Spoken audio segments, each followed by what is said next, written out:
Here we are. How are you today? Hey, I'm doing good. Well, welcome everybody to the third episode of Blockchain Security Series. Today we are with Taylor Monahan, security researcher at Metamask. She has a long background in crypto. We will talk about. She was founder and CEO of My Crypto, founder at My Ether Wallet, and many more things we'll be talking about. So, how's everything? You are going to Denver next this week? Yeah, I'm gonna be in Denver tomorrow for a couple days. It'll be a whirlwind, but I'm excited to see people. Lots of good security stuff going on in Denver, so it's really exciting to see. I won't be able to make it this year, but I'm having lots of FOMO for not being there. But I hope Always. it's a great week. Yeah, absolutely. So, Taylor, to start, I wanted to get to know a little bit about your story, how you got into security, how you got into crypto. I've been seeing some of your interviews and talks at Delcon, and you've been for more than 10 years in this ecosystem, right? I So, what can you tell us about that? It's wild. It's wild to think about the fact that I've been in this space for 10 years. Yeah, so I got into space right around the whole Mount Gox situation. I'm lucky in some sense because I did not have enough crypto to get wrecked by Gox. But it was definitely like um it was a it was a good time to get in because there was like a huge amount of excitement and then it just came crashing down. um and then I think that sort of like prepared me for what came next because uh it was just so depressed. Like post Gox era was like the worst. Like the bear markets today do not like compare at all. um and it was just, yeah, a really weird time. There was like a real possibility that Bitcoin was like a fad that was just going to go away and never come back. Um, and so that was like my entry into the space. And then got into Ethereum. Uh, and then when Ethereum launched, my co-founder and I, we did not intend, by the way, we did not intend to start a company or a wallet or anything. But when Ethereum launched, you could only use GAP, like command line, or the C++ client to like interact with the blockchain. And so we created like a like free open source GitHub repo um, wallet generator thing so that people could basically take the pre-sale ETH that they had, create a new wallet, send it there, be safer, send to their friends, maybe split up their wallets, that kind of stuff. And it just really organically grew from there. So did my Ether wallet, did the ICO era, which was insane, truly insane. Our users were just getting wrecked all the time. Phishing sites, impersonation sites were, yeah, like they would spin up, they'd wake up in the morning, they'd spin up like 20 new sites impersonating us. And then we go run around and try to whack-a-mole them. And then, I would go into the support box and I would just be flooded with people like, I lost all my money, help. Um, and then fast forward, because we never intended to start a company or anything, it got a bit hairy in there. And so we did like a brand fork. And me and the team kept building essentially the same product. It was an evolved product by that point, but that's what my crypto was. It was an evolved, very advanced user focused, power user focused, offline, still works today, has a desktop app. And then fast forward some more. Uh, and, MetaMask was growing. We've always known the MetaMask team, they're OGs as well. And MetaMask was growing at just an insane rate last cycle. And at some point, I was talking to Dan Finley, who's one of the founders of MetaMask, and it was sort of like a passing comment, like, "Man, our teams are so good together. Like they're on the same page and stuff." And the conversation grew from there, and so we ended up about 2 years ago now. We merged my crypto into MetaMask, and so now my team is all over consensus. Some are like building MetaMask snaps, some are building MetaMask proper, some are doing marketing at consensus. And it's been a really super amazing thing because I have offloaded all my CEO responsibilities And now I get to just run around the blockchain and chase bad guys and help people and like do the things that I really love. I was never really like a big fan of like the day-to-day managing stuff. Payroll, hate payroll. If I never have to pay payroll again, I'm happy. The responsibilities of having a team, like people's livelihoods, was yeah. It was great. It was like fantastic. I loved every second of it, but I'm not gonna go back. I got some questions there. So, how did you start specifically with security? How did you end up chasing bad guys? You Oh started with security previous to crypto, or you started no. first with crypto and then security? Yeah, so I was in like advertising marketing space. So I was like a front end developer doing like WordPress sites. Yeah, I would build really amazing WordPress sites for clients. And so when we created the original My Ether wallet, I did all the front end and the design and stuff, but it was like it was sort of like another like quote unquote client project. Like it was like, you know, my partner did the back end and the technical stuff, and I was doing the front end. The difference was that it's not WordPress, and I had a good grasp on like update, keep your clients WordPress is updated so they don't get wrecked. Very simple. Enter crypto, and it's like you hear the horror stories all the time. And I was in a position where I knew just enough to be absolutely terrified, but I did not know enough on like how to actually prevent bad things from happening. And so I just ran around being scared all the time. And over time, thanks to like my co-founder, thanks to other people in the space, over time I basically, you know, got really good at security, I guess. But it was really a learning experience on the fly, and mostly because I was scared shitless. And there I had a question that we're going to talk a bit about this later, but you talked a bit about the point. We always say that we want crypto to have mass adoption, right? And if Yeah. we want mass adoption, we need the ecosystem to be more secure, right? That's, for me, it's one of the most important thing. So do you think that in the same way that you became a security expert, any person that wants to operate in crypto or have crypto should have some knowledge about security, or we should approach a level of development of product or whatever that shouldn't make it necessary for users to know all this stuff, like what's a seed phrase, what's a transaction, the difference with a private key, how should all the stuff that we Don't are click dealing any every day links. with. Yeah. Yeah, So don't click anything. Yeah, like the day that the ledger exploit happened, yeah, just don't like use don't touch crypto, guys. EFI, don't touch EFI. Yeah, that was like the best thing to do. It was like crazy. Yeah, no, exactly. So I think like the way that I think about it is, you know, a lot of people are kind of like obsessed about like security, and they like are like, oh, we need like a security person, we need like a security audit, we need like all these things.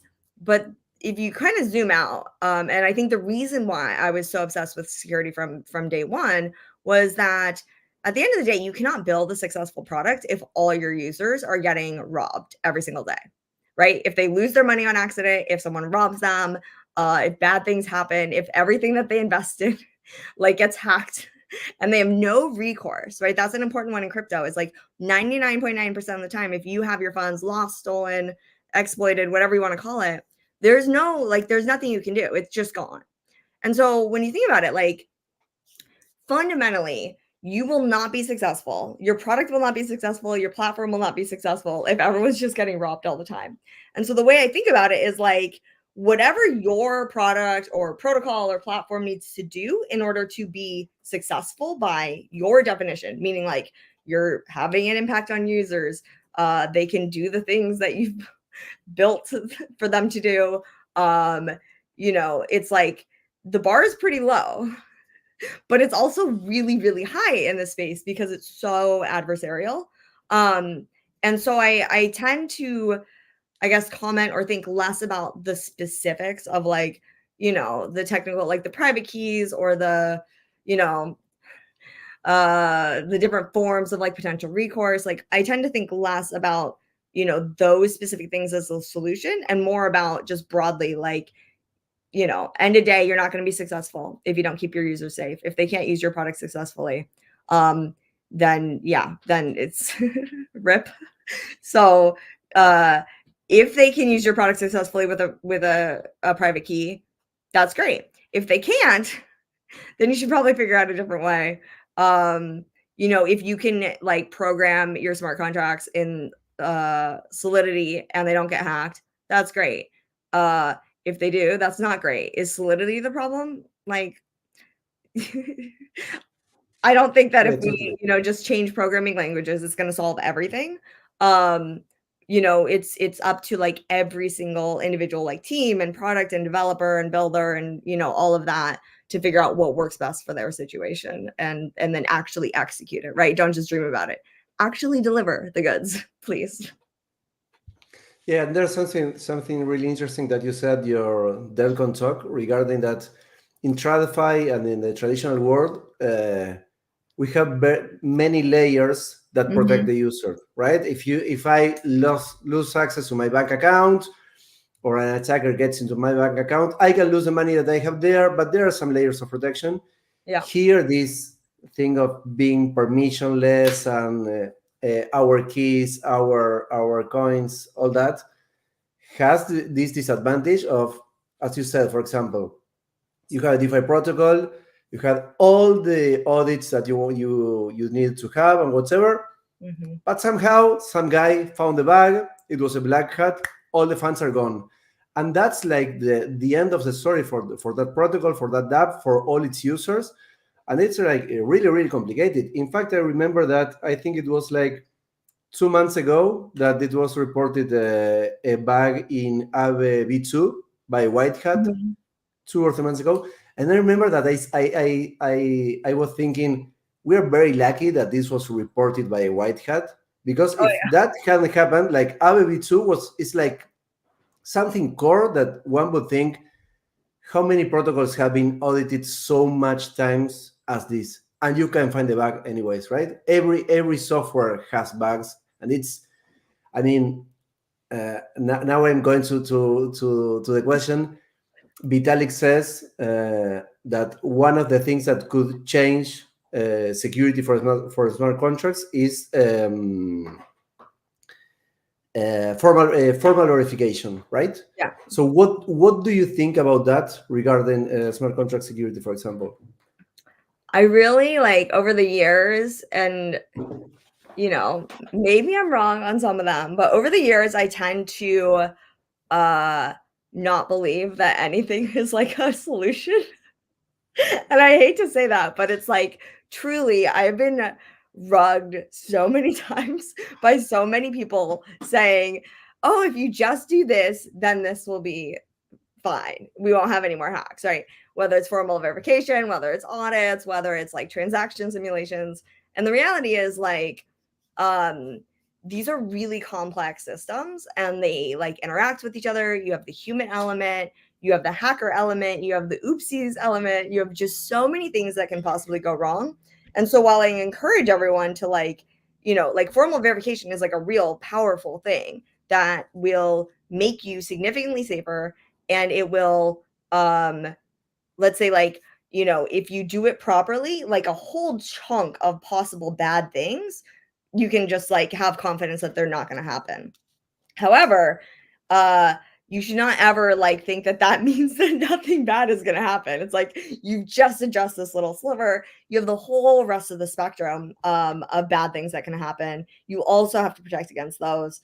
And yeah, once like back to like my previous point, like it really depends on what you're building and how you're building it. And, you have to really understand like the different attack vectors in your threat surface in order to, like really go hard across the whole stack, across the whole, from the end users also like all the way to like the deep core like programming functionality, how it interacts with other smart contracts, the whole thing. You really have to dive deep across all of that in order to ensure that you're not going to wake up one morning with Sam in your DMs like, hey, what's up? Like you. Yeah, I agree.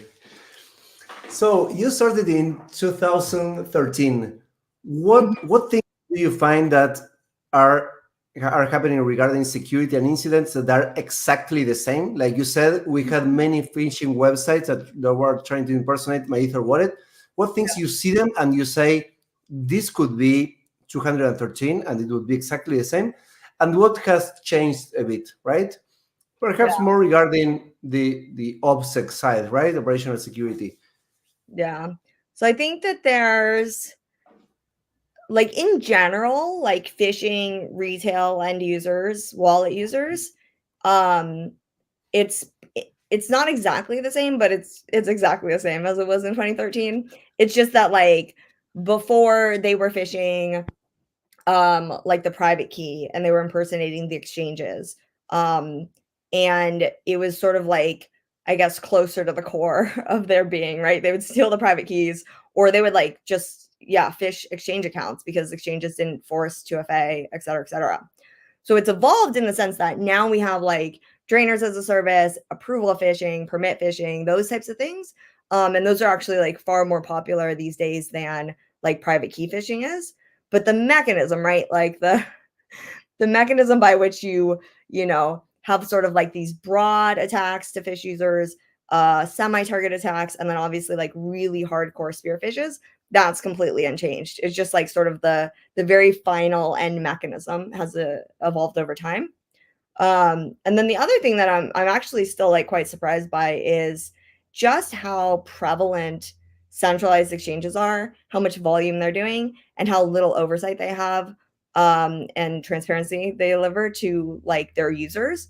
I'm not one to say that like, oh, regulate the exchanges. Like, I don't think that's actually going to solve much, but I do question just fundamentally like how the heck have I been here for a decade and like FTX and Mt. Gox were not that dissimilar at the end of the day, right? Like the balance sheet got screwed up.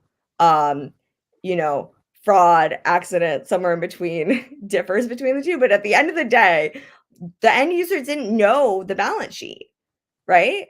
Period. End of conversation. And then everyone woke up one morning and it was like, oh, there's no money left. Good night. And that's absurd to me in the cryptocurrency space. I'm just shocked by that, to be honest. Yeah, and some people say, okay, this is better for the long term because people really understand the value on having your own keys and having your own assets. But I think that the person that lost all of their money in FTX or MTGOX, it's Mhm. very difficult for them to understand that this is your key, this is an exchange, this is whatever. For them, it's like, I went into crypto, I lost all my money, that's it. I'm not going back Yeah, for lots of them. exactly, exactly. The churn on users who got like really wrecked, especially if it's something that was really out of the blue and then completely wipes them out, they don't come back. Like they hate crypto. Like the people on Twitter who hate crypto, those people, a lot of them used crypto for a bit and just like just got railed. And I think it's a really bad experience for everyone. And yeah, like we are eternal optimists in this space. And so like an exchange will like get completely destroyed, huge amounts of fraud, people go to jail, and everyone's like, well, it's good now. Because people will hold their own coins. And it's like, okay, guys, sure, yes, that like the sliver of optimism, I appreciate it, but at the end of the day, like it just we have to evolve past this shit. Yeah, I agree. So now I want to talk a bit about some of the investigations you have been into. You were you dedicated a long time to these wallets incidents that started last year that I want you to talk about. That they seem to be linked to a password manager. So how did all that start? How did you work it? How was all the investigation process? What things did you learn in all that process? I want to know all about it. Yeah, this is gonna be fun because I'm gonna have to go back and listen to myself on Defiant because that was a lot's been learned since then. So for listeners or viewers who have no idea what we're talking about, um, I did a tweet thread. It was like April 17th last year. That got a lot of attention. I would say that I went viral. It was crazy. About this very specific sort of set of thefts that I was watching on chain. And it was far bigger than I thought it was. And it had some like really unique attributes. Most of the people that were having their funds stolen, it was like really out of the blue, no malware. They're smart people. They were integrated into the space, security conscious people, builders. One was someone who had worked for me since 2017. And let me just say that my team knows security. They don't like we hunt the phishing sites. We don't get phished. And so it was like just a really weird situation. It turns out we had actually been looking at these thefts for months prior to April 15th. It wasn't until April 15th that we were able to link them all back together.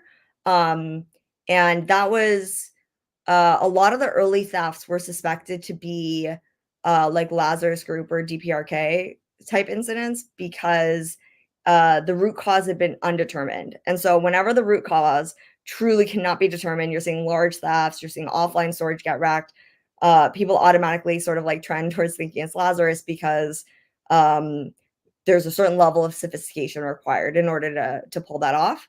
The indicators that we saw in April, though, were not. The laundering is not Lazarus.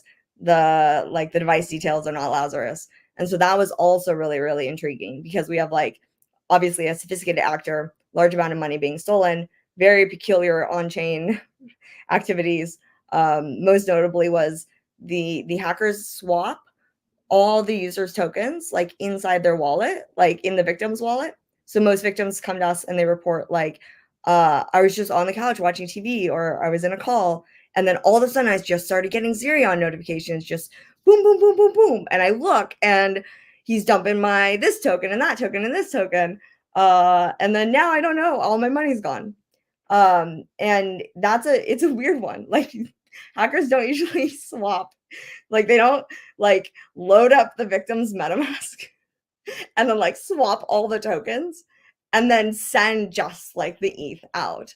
They usually sweep everything to an address that they only have access to and then swap and then continue laundering from there. So in different transactions, they first swapped and then they transferred the ETH. So they had the potential. I mean, it could be possible that a victim stopped the attack or send this somewhere. Okay, but it seems to be something automated. It's perhaps weird, yeah. And yeah, not most, but a large number of victims have actually been able to rescue assets like during the theft. If they happen to be, it's like a luck thing though. But if they happen to be online at the time, they happen to see the notifications, they can often, like just they'll start sending their tokens out. We'll see like races. Like I'll have the theft address here and the victim's address here and their safe address here. And you'll see like do being sent out. They'll miss like. I got one question there. Sorry. Yeah. Were they using like flashbots or were they using the attackers or were they using like the normal mempool? Yeah, normal mempool, normal wallets. Okay. Like they use they've used MetaMask swaps. So we know that for some thefts they were using MetaMask. But they also use like Uniswap and 0x and all the dexes. So it could be like any retail wallet or multiple. So, this is not like an EVM exclusive thing. They steal Bitcoin, Litecoin, Doge, like everything. And so we suspect that they're probably using like a retail wallet or multiple wallets. Like they're using like MetaMask or Rabby or something for like the EVM stuff and the DeFi stuff. But if the person has like old like XRP, Bitcoin, Litecoin, Doge, those are showing up and it's got to be like, Exodus, Atomic, one of the multi-coin wallets. And they'll miss like if you have a really complex DeFi position or like a weird NFT, they usually won't steal it on the first go. It'll be like much later. So it's a weird attacker, bizarre. Obviously root cause was unknown. We suspected like malware, like duh. But none of these people had any malware. We did forensics. FBI had done forensics on previous cases. And so we started looking for, like, we just started, like, you know, brute forcing it, right? Every single victim that we talked to, you know, we asked the same series of questions. It was literally 20 questions at the beginning. Devices they used, wallets they used, how long they'd been in the space, exchanges that they used. We looked at entropy a lot. People, cryptographers love to think it's an entropy issue because the seeds were, most of the seeds were like very old. And then over time, it really became obvious that the only sort of like common denominator that we've ever been able to find, and at this point it's just like insane, is that every single one of them have used LastPass, and most of them have been like long-term LastPass users. Like, most victims report that their entire life is in LastPass. They have thousands of credentials in LastPass, and that kind of stuff. So we were hesitant to say that it was LastPass early on, very hesitant, because it's one of those things that sounds like, oh, it's a lot. Like, for those that don't know, LastPass basically had a huge breach in August through October 2022. And so because people had like LastPass like on their mind, this hack, they're like, oh, well, LastPass got hacked, therefore the LastPass hackers can now steal all the crypto.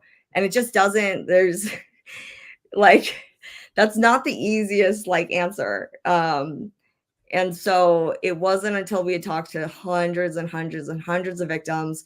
And there were two things that really changed my mind on the LastPass aspect. One was that that everyone used LastPass. Most like were call storing those particular set of seeds in their LastPass vaults. We had more than a few victims who, you know, they have like 5 hot wallets that are more recently generated that are on their computer. People say like, my primary MetaMask is fine. It's only this like old one that, you know, I generated with my Ether wallet. I've used it in MetaMask, but it's only that one that got wrapped. And so that, you know, started ruling out this idea that they have, you know, all these people are getting hit with malware. And then the final thing was really that, like, we have yet to find, this is going to sound weird, we've yet to talk to a victim who has never used LastPass. And the way that like malware and info stealers and like log hunters and stuff, like the way that they work, right, is like they'll take everything. They will take whatever they can get. And it's, you know, at this point quite surprising that we've yet to come across a victim. Like, I think I've personally talked to like over 300 victims at this point. We also have like reports and information from other investigators that have come in. But I've personally had conversations with over 300 victims, and not a single one doesn't use LastPass. And that is wild to me. And that's, you know, over time, I just, it's LastPass. I don't know how it's LastPass, but it's LastPass. Yeah, definitely. So there some comments on that. First is that we have the tools, but we are not using them correctly, right? We have a ledger, a Trezor, or whatever, a hardware wallet, and we store the seed phrase in password manager.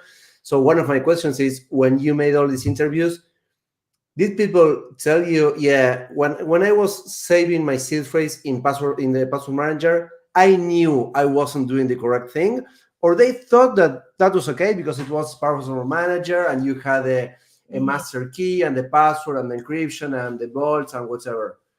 So there's a few different types of, like, I guess, like reasons or how it came about. Obviously all the victims are 2020 hindsight, like, I was so stupid. And it's really, I want to emphasize this. Every single victim already blames themselves for the loss. They circle around in their head. It impacts their entire lives and livelihoods. Most of these victims are losing 6 figures plus, the majority of their crypto life savings. Like, it's really, really, really big. They already blame themselves. If you are on Twitter and a victim is like reporting their loss or telling their story, please do not blame the victim. They're already doing it to themselves. They don't need you to remind them. So that's the first thing I really want to emphasize. The second thing is like I guess the mentality, or like why are these smart people who work in crypto, have been in crypto for a decade, use LastPass, right? Use a password manager in general, are security conscious. Why do they have their ledger seeds in their LastPass? What the heck? And the answer is, one is that, they've been in crypto for a decade. They've watched people lose access to their crypto on multiple occasions. And because they had not been racked, right? They have not been hacked prior to this. At some point, they determined that like the biggest risk to these assets is loss, right? Like their ledger breaks, their house burns down, et cetera, et cetera. And it's actually probably true to a certain extent, until this incident happened, right? Like in general, I would say that's actually a pretty logical assumption. If you've never gotten malware, you're very careful, you have segmented devices, et cetera, et cetera. Like losing access to your phrase or having some weird thing happen where you lose access to it. One guy like had his, the OG story, the guy who accidentally threw away the external hard drive that had his Bitcoin keys on it. Now billions of dollars in a dump somewhere, like that kind of stuff. Another one is that the seeds in question weren't necessarily their ledger or their Trezor seeds. They were like their hot wallet seeds. They were already on their daily device. And so they weren't necessarily like they weren't necessarily thinking that by putting in their password manager, it's still cold. Like, no, these were hot wallets. These were daily driver addresses, had their ENS names on them, etc. And for that risk assumption, it's like, okay, well, it's already in my MetaMask. It's already on my computer. I access it all the time. I don't keep my life savings there. But if I have it in my password manager, that's a solid like backup place for it, etc. The other thing is that a lot of the losses are really remarkably big because a lot of the people have been around for years and years, and they've just got a bit complacent because they haven't been hacked before.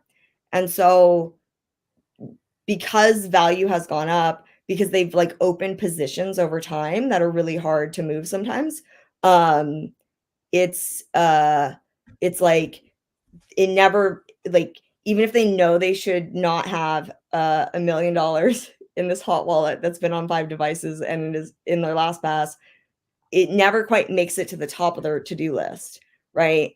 And especially because, again, these are not people that have been hacked. I think that, like, for most of them, if they had a real, like, close call security incident, that would have pushed them over the edge because they knew better. But because they hadn't, because they had been so secure for so long, it had never gotten there. And I have a quote on my Twitter from one of my friends that had about 3 million, 5 million stolen. Well, huge amount of money stolen. And the first thing he said to me is like, because he had seen my first thread on it in April and he didn't get wrecked until August. But he said to me, he was like, whoa, I bought a freaking new crypto seal. I bought a new freaking ledger and I hadn't taken the time to do it yet. And that was like probably the thing that like, that's why I restarted the thread in August and went so hard because I was like, you read my first thread and it wasn't enough. And I feel super guilty about that one. That one hurts my soul, to be honest. I know so many people that have the ledger like this at home, but they haven't configured it yet. Yeah. But I think that most of the people I convinced of buying this never configured. Yeah. And It's I'm like, it's like a thing that you have to do. And then if nothing bad happens, you don't end up doing it. You mean to do it. It's sitting right there, but you never end up doing it.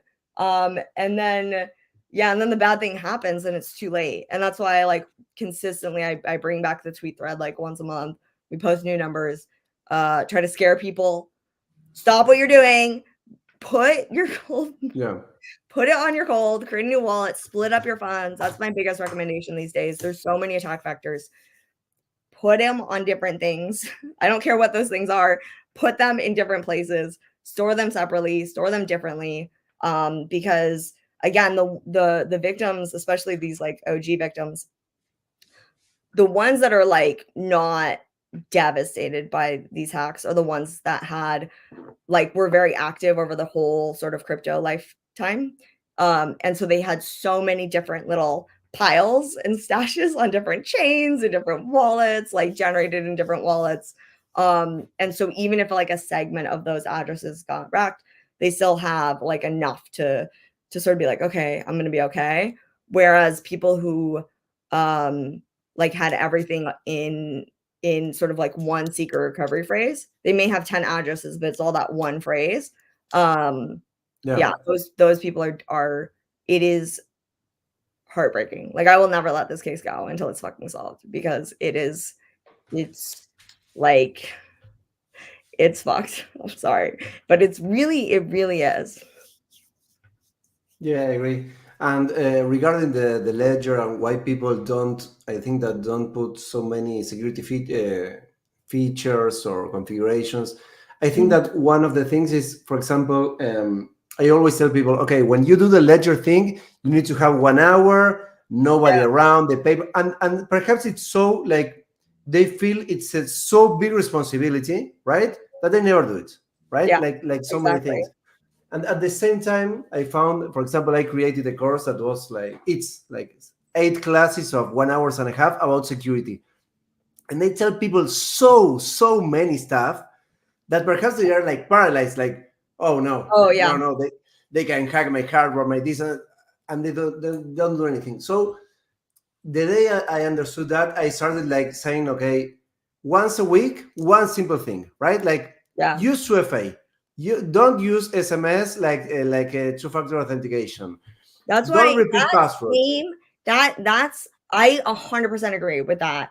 We should bring it back actually. We used to do this thing called My Crypto Winter, which was an advent calendar, and every single day you would get a new little security tip.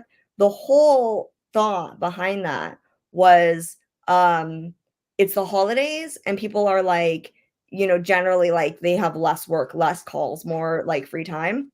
If we give them one bite-sized thing to do every day, maybe they'll be more likely to do it. Yeah. And that was, I think, one of the like marketing campaigns that like I'm most proud of, because I do think that people actually like did them. Like it was like just go turn on 2FA for your Google account. Just go like remove your phone number from this. Like it was these really bite-sized things. Because yeah, if you make it such a big deal, people tend to do them less. Yeah. And the other thing is that security is boring for 99% of people, right? Not for us, but for Yeah. most of people, yes. So the other thing that I did is that when I start my security talks, I always start by, okay, we're going to see step by step how an attacker drains all your funds from an Yeah. exchange. And when they see how easy it is to do that, it's not that you have to be so sophisticated. People are like, oh shit, I really have to do this, right? So Yeah. I think that works. You have to make people scared. Yeah. And then No, you it said does. You something have that to they, make. I'll say this. I had, let's see, on like I think April 13th, I think I had 6 figures in my hottest MetaMask, like the dirtiest MetaMask account that I have, the one where I've like degened around. It's like on all the devices. It's like supposed to be like the little play money. And like it had grown to like 6 figures over the years. Yeah. On like April 13th, it was like 6 figures. And then my friend got hacked. And I dealt with his hack first. We tried to get funds frozen. We tried to do all sorts of things. We did a rescue mission for some of the assets that were remaining. And then the next thing I did, like literally right out, I was like, okay, you good? And like he's like, yeah. And I got off the phone with him. I go into my Metamask. I just sent the whole thing to like a new ledger address. I was just like, and that was like, I was like, okay, that's how scared I was, because it was just like, this guy's been working for me since 2017. This guy knows security. This guy wrote the My Crypto Winter tips every single year for years. Like it was just it was that like, I don't know, like penetrating. But I know better, and I never done it before that point. yeah, and there's something key that you also said, that is people don't care about security until they are hacked. It's the same about health. People eat like shit until the day they have a heart attack. And something that happened to me, I started with the hacking and security when I was 14 years old, and I had a hacking website, right? So in 1999, and the joke there, the funny thing was to try to hack my website, right? Yeah. So I hacked when I was 15 years old, 16, something like that. I really remember how I felt. And from that day on, I took security like very, very seriously. It's one thing that I was thinking the other day is, for example, how many times have we said you, Sam, Pascal, everyone, like we are seeing Twitter accounts getting hacked every day, and it's all the time because they don't have 2FA and they have the mobile phone number, right? And we keep seeing, for example, in SEAL, that the cases are exactly the same. Every time. One thing I was thinking is we should proactively go and hack specific people and then give them back their accounts, or say, for example, I got your account, you had 100 ETH, we only took 1 ETH, go and get things, right? Because if not, if a white hat doesn't do that, a black hat will do it, right? The incentives in the ecosystem are to be adversarial, right? Like you said. Yeah, the Twitter cases. The Twitter cases at that's this unbelievable. Point, they are infuriating. I'm sorry. You have so many followers. Get your phone number off your Twitter, dude. You're wrecking your users. Yeah. And then they come in and every single one plays like they are the victim, right? They're like, oh my God, my account's hacked. I can't get Twitter support to respond. I can't do this. I can't do that. And I'm like, do you realize that you just racked like your followers, like hundreds of your followers just had over $1 million stolen from them because you cannot remove your freaking phone number from your freaking Twitter. Be better. I'm sorry. Like I think Zach's on the same page with me on this one. Like, you guys, like, we have got to be better than this. I do not support black hat hacking at all, but I will support something that will wake people up and get them to take their phone numbers off their Twitter so that we can stop these strings of thefts. Totally. And the other thing related to that is that, for example, Rocket Pool had their Twitter account hacked on January 17. They haven't recovered it yet. Yeah, it's absurd. So more than a month, and they don't have their account back. They still don't have it back. And this is what I mean. It's like after the fact, it's so obvious. Like that's their marketing platform. That's how you engage with your audience. Discord is the same way, right? Like you build this huge ass community. Your job, like if you want to be successful, you need to take security seriously, because if you get your Discord taken over and you can't regain access and it's just like scams and hackers running wild, or if you get your Twitter taken over and you lose, like you wreck all your followers, all of your users get wrecked, like you're not going to be successful, period. End of conversation. And it's amazing to me that like more people in like sort of marketing, community, biz dev, like that side of the universe don't see that like this is a blocker to being successful. Like you can grow your audience all you want, but if you then destroy your audience, all that work is gone. That's I agree. Yeah, and I think that the other reason is that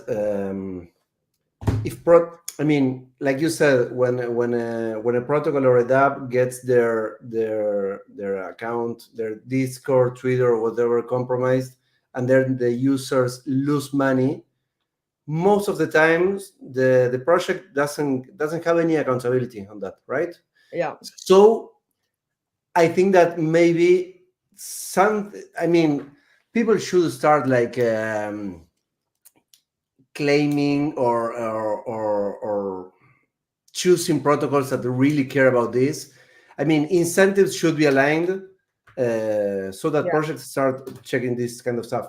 The other thing that I see that really worries me is that I have been talking to lots of projects, and for many of them, security is like auditing a smart contract, right? But operational security, like losing your domain, DNS hijack, Discord hijack, phishing, this, and nothing, like zero, right?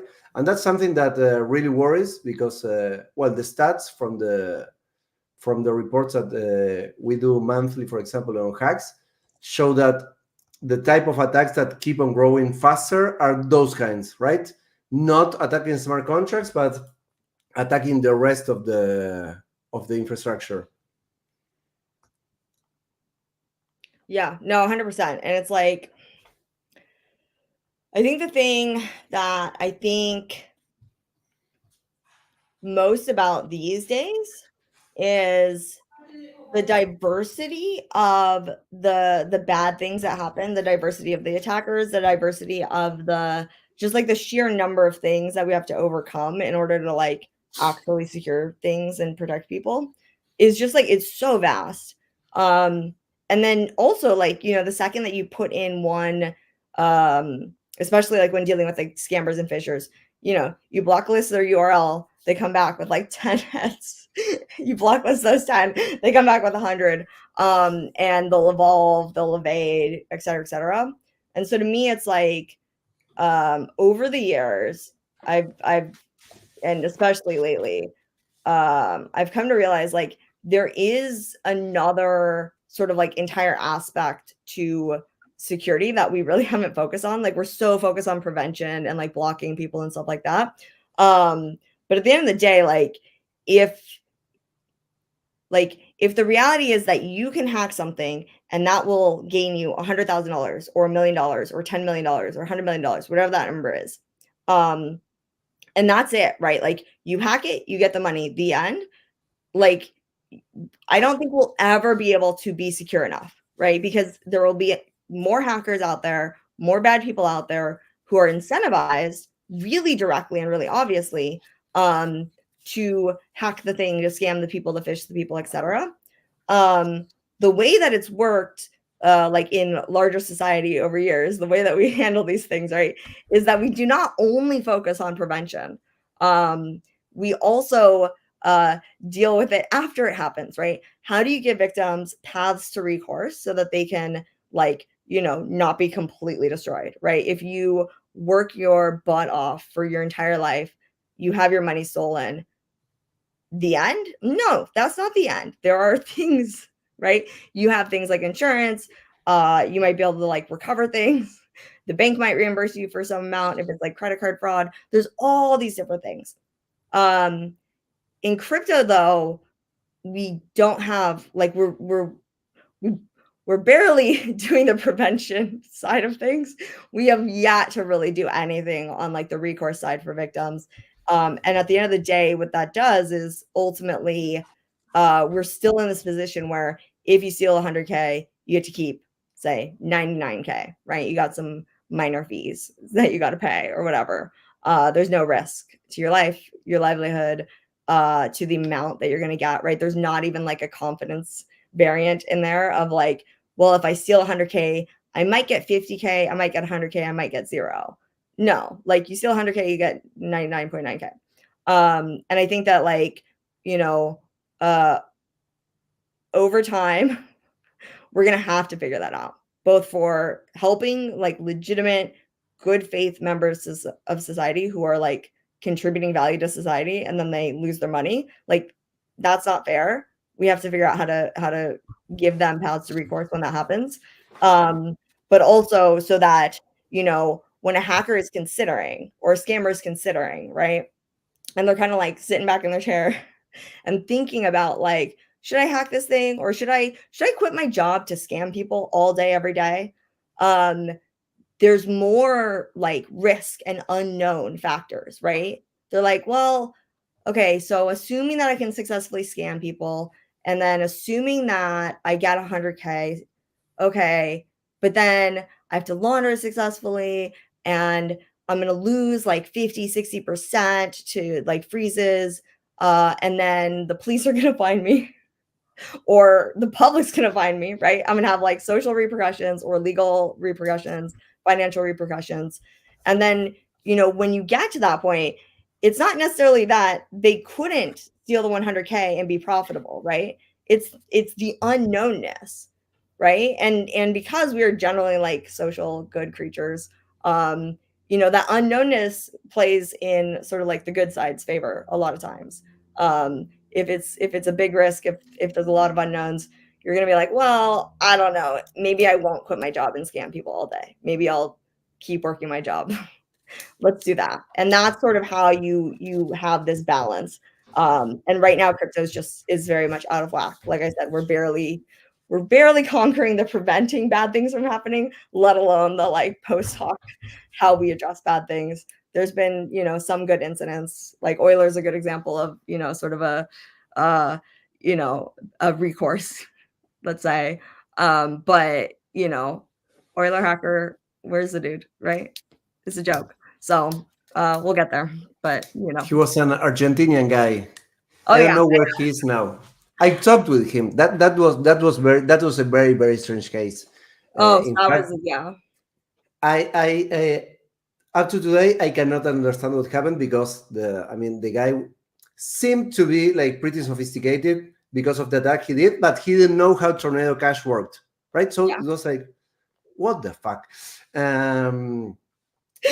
So he was that was wild. That's a good example of like a wild one. I don't know. Yeah. Yeah. And that's what brings me to the question is that black hats, right? How a criminal mind works. Do you think that is someone that says, okay, I am 100% dedicated to be checking contracts all day, and the day I find something, I go and I hack it, right? And they work with a VPN, and they are careful about checking the GitHub, or when they ask questions in the Discord, or this and that. Or perhaps it could be, I don't know, a security auditor that works and is doing bounties, and they reject the bounty from him, and they get mad, and then they say, okay, now you're going to have it. Or how do you think that works? And also, how do you think that perhaps the industry should have like better standards or protocols or procedures on how should some things work? I mean, for example, now with Seal, I think that there's some very good things going on there, some procedures, or a place where a white hat can go when they found something, and that will be like passed on to the protocol. What do you think about that, given your experience in different kind of attacks? Yeah, so the mindset, there's like a few different types of like, I guess like hacker types. The Euler hacker I put in this category of like they're just sort of going with the flow of life, and they're just walking on the road, and then like somehow they like end up exploiting this thing. There's not a clear like connection. It's not like they made a decision to hack things. However, at some point they did decide to hack things. But I think a lot of those types don't necessarily think that they don't necessarily see themselves as like a bad person or a thief or a hacker. And I think that's why in the Euler case specifically, we saw the guilt come out after the fact. Like he did it and then he's like, oh my God, like this had an impact on people. He had never considered that before. And those are really, I think, more rare. Really interesting though, just fascinating how you can walk down the street and end up hacking something.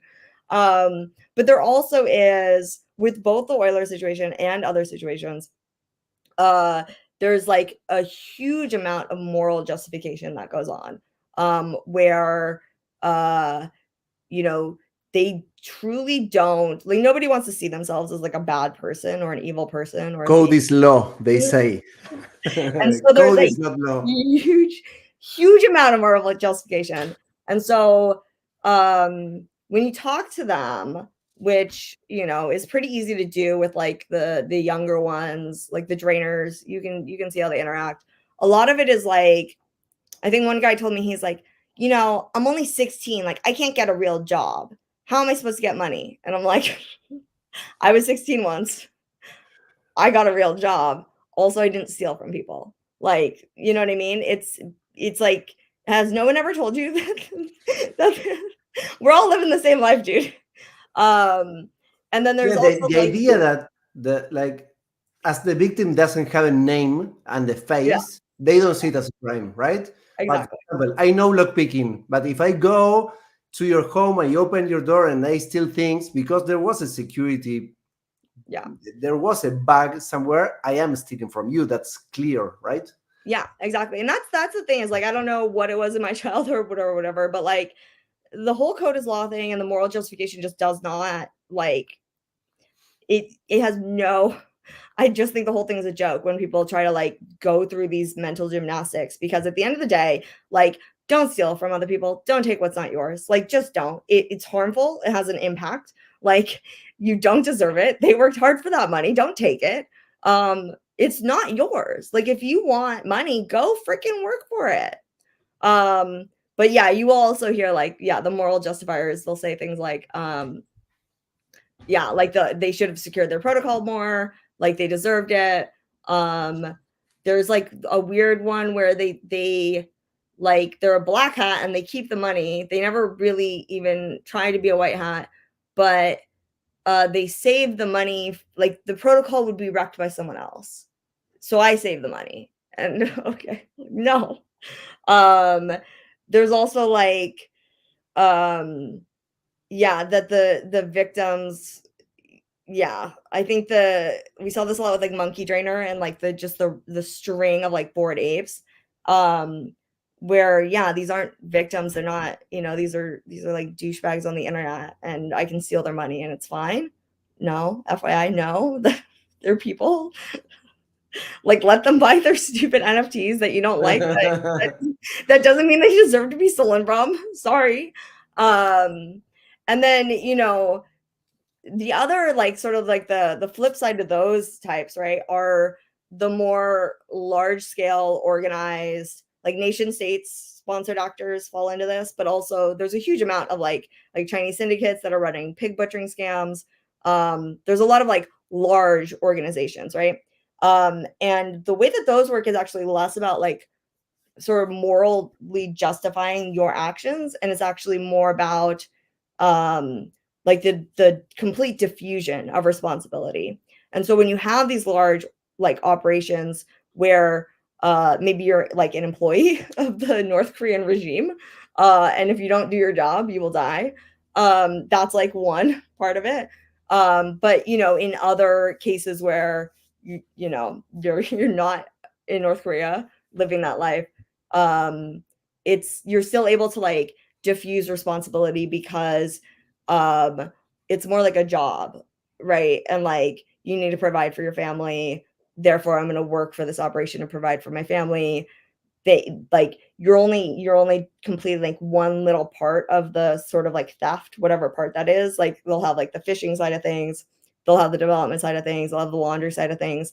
And so by spreading the responsibility and having sort of management levels in these like criminal organizations, there's not really any one person who ever feels like they're responsible, right? Like the person stealing the money is like, well, it was all of those people over there that actually put me in a position to exploit this in this way. Um, and the people laundering the money are like, well, I didn't even steal the money, I'm just laundering it. And the people fishing are like, I just got access to their systems, I didn't actually steal the money.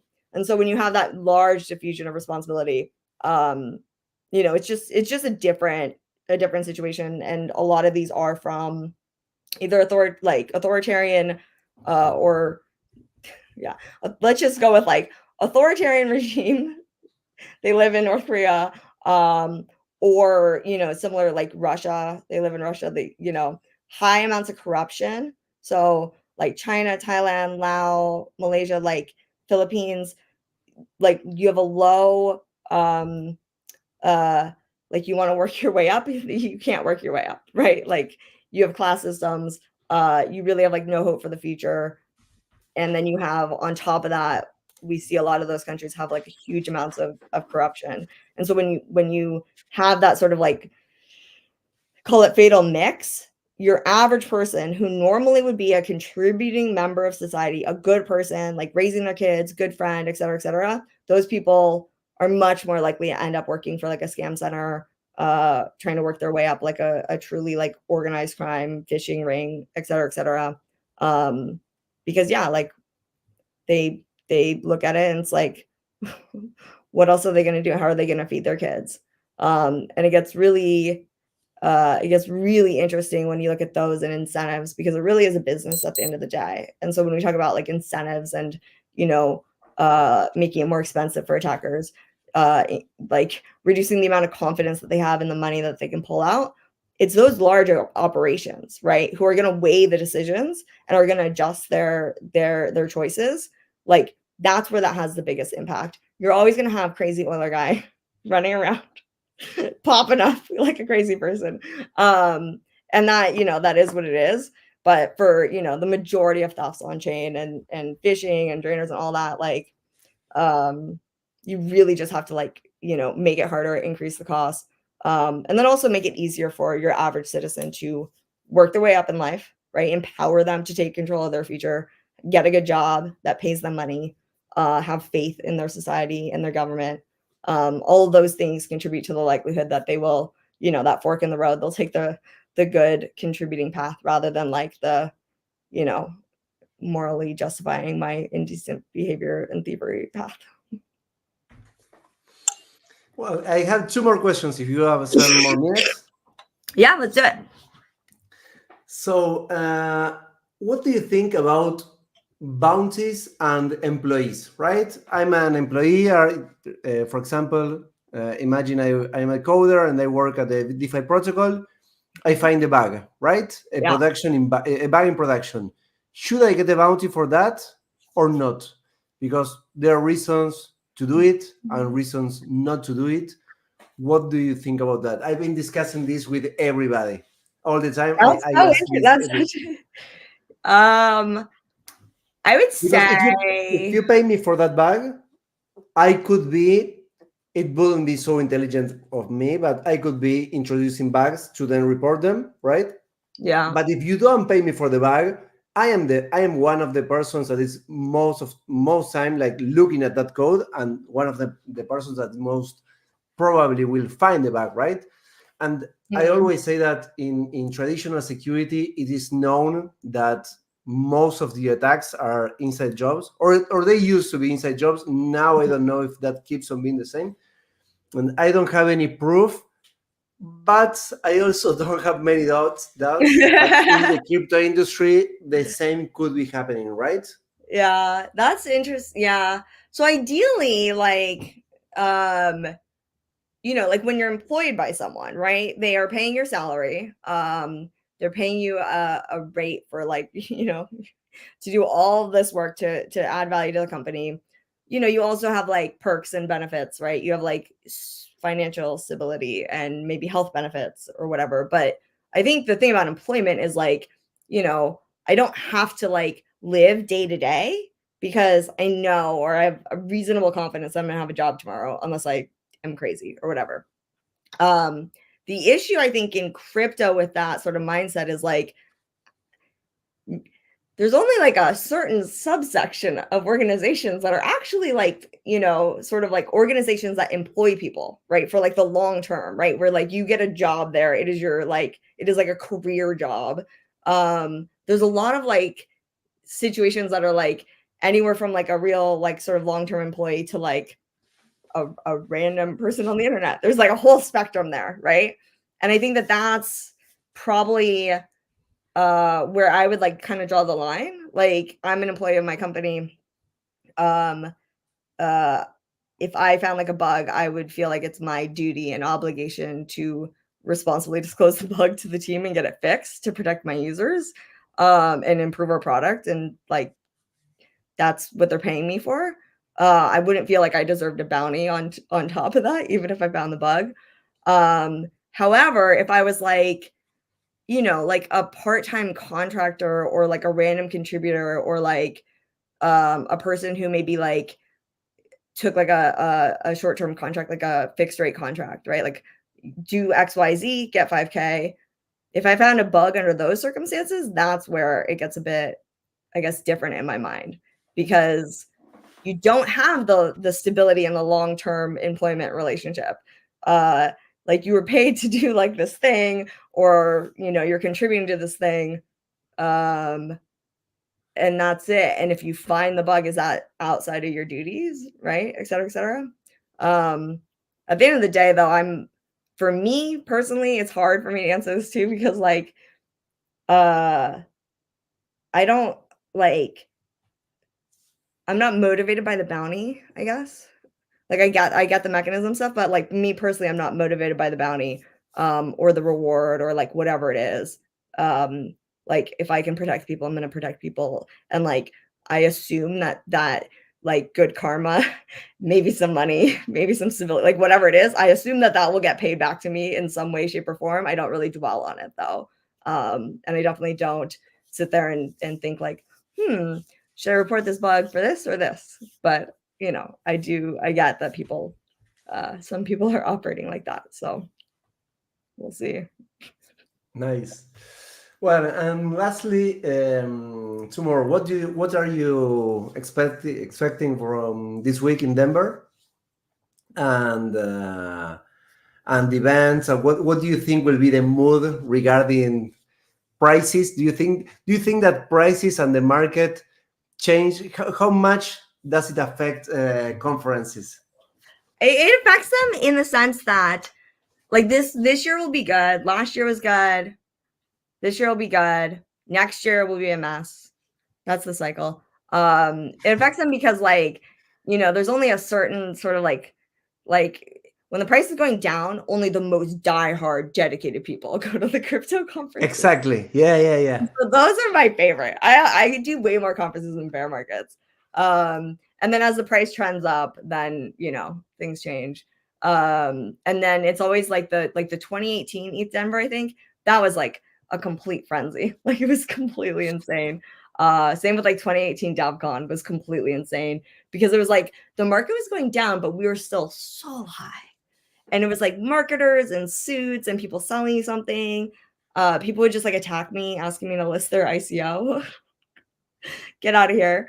And I think, yeah, how I think Denver's gonna be, dude, I'm so excited to see people. Like I love seeing people. I love connecting with people.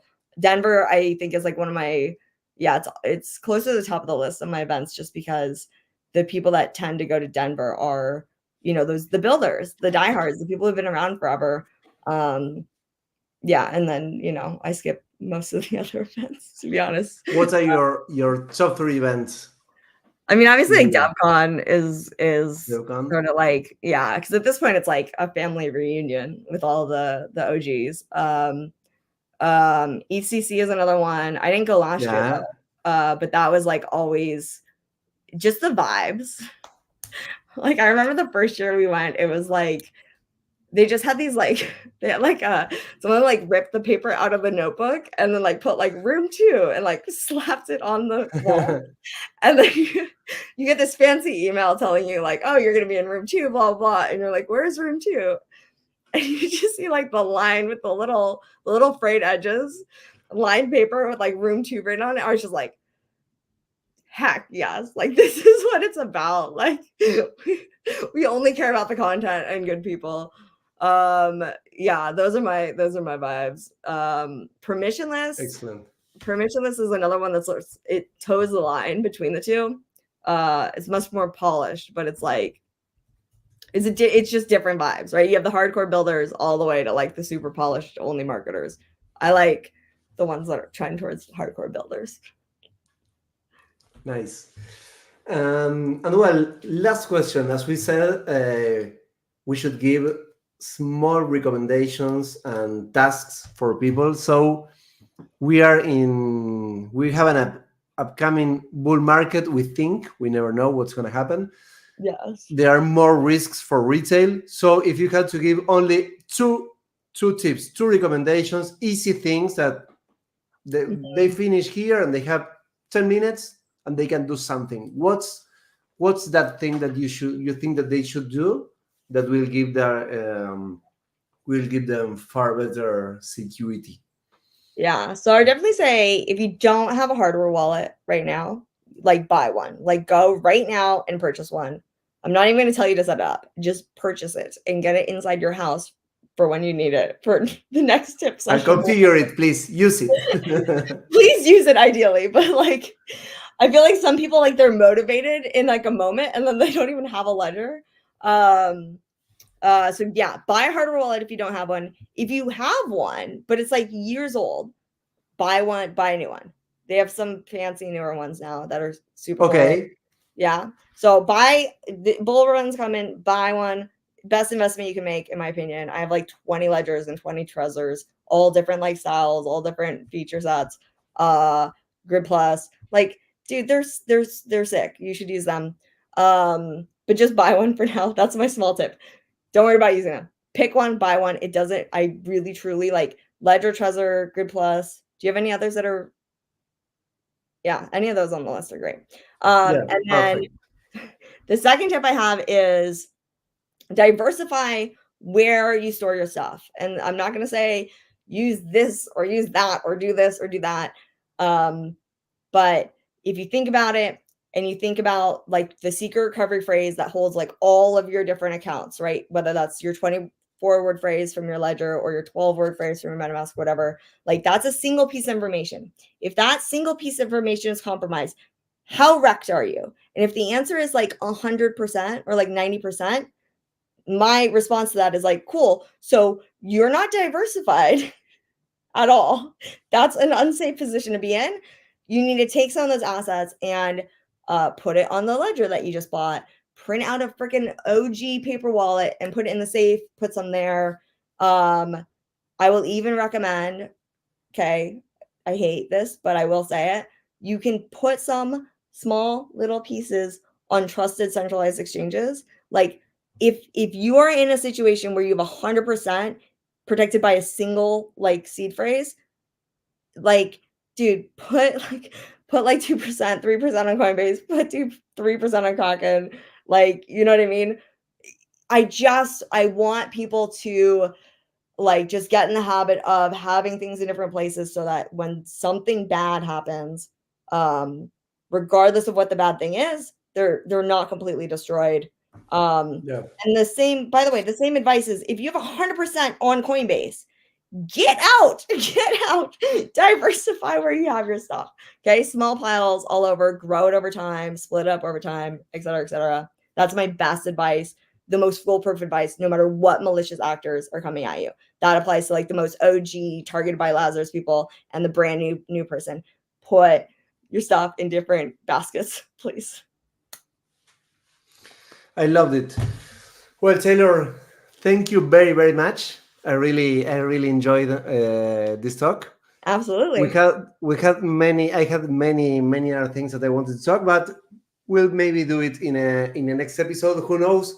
Perhaps if we see each other in July in FCC, perhaps we can do it. We can do it there. Yeah, that would be in great. real life. So thank you very much. Thanks everybody for listening. Awesome. See ya. Bye, guys. Thank you. Bye bye.